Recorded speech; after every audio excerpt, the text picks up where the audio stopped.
शायकीन cricket को जिस लम्हे का बेसब्री से इंतजार था वो आखिरकार आ ही गया। क्रिकेट वर्ल्ड कप का इफ्तिताही मैच आज अहमदाबाद के नरेंद्र मोदी स्टेडियम में डिफाइंड चैंपियन इंग्लैंड और रनर अप न्यूजीलैंड के दरमियान खेला जाएगा, जो पाकिस्तानी वक्त के मुताबिक दोपहर 1:30 पर शुरू होगा। मेगा इवेंट में 10 टीमें 5 अक्टूबर से 19 नवंबर तक वर्ल्ड कप ट्रॉफी के लिए लड़ती नजर आएंगी। इवेंट में शरीक टीमें एक दूसरे के खिलाफ कुल 45 लीग मैचेस खेलेंगी। टॉप 4 टीमें सेमीफाइनल के लिए क्वालिफाई करेंगी, जो 15 नवंबर को मुंबई और 16 नवंबर को कोलकाता में होंगे, जबकि फाइनल 19 नवंबर को अहमदाबाद में होगा। सेमीफाइनल और फाइनल में रिजर्व डे होंगे। आईसीसी के मुताबिक वर्ल्ड कप की ट्रॉफी उठाने वाली टीम को $40 लाख मिलेंगे, जबकि रनर अप टीम को $20 लाख मिलेंगे। इसी तरह सेमीफाइनल्स हारने वाली टीमों को $8 लाख अमेरिकी मिलेंगे, जिसकी मजमूई रकम $16 लाख अमेरिकी बनती है। जो टीमें नॉकआउट मरहले में नहीं पहुंच सकेंगी,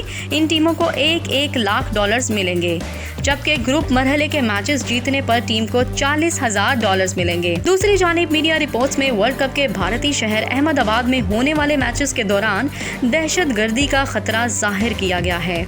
भारतीय मीडिया दावा कर रहा है कि वर्ल्ड कप के अहमदाबाद में होने वाले मैचेस के दौरान दहशतगर्दी का खतरा है। अहमदाबाद में होने वाले मैचेस में दहशतगर्दों की जानिब से हमले की धमकी दी गई है, जिसके बाद अहमदाबाद स्टेडियम और अतराफ में सिक्योरिटी बढ़ा दी गई है। वाज़ेह रहे कि अहमदाबाद में वर्ल्ड कप के इफ्तिताही और पाक भारत मैच समेत कुल 5 मैचेस शेड्यूल हैं। आईसीसी वर्ल्ड कप का फाइनल मैच भी अहमदाबाद के नरेंद्र मोदी स्टेडियम में खेला जाएगा।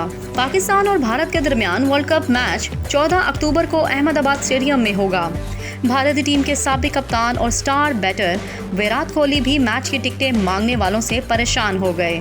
भारतीय क्रिकेटर विराट कोहली ने अपने इंस्टाग्राम स्टोरी पर लिखा कि जैसा कि वर्ल्ड कप शुरू हो चुका है, तो मैं अपने तमाम दोस्तों से गुजारिश करना चाहता हूं कि मुझसे टिकट का तकाजा नहीं करें और घर में बैठकर ही क्रिकेट से लुत्फ उठाएं।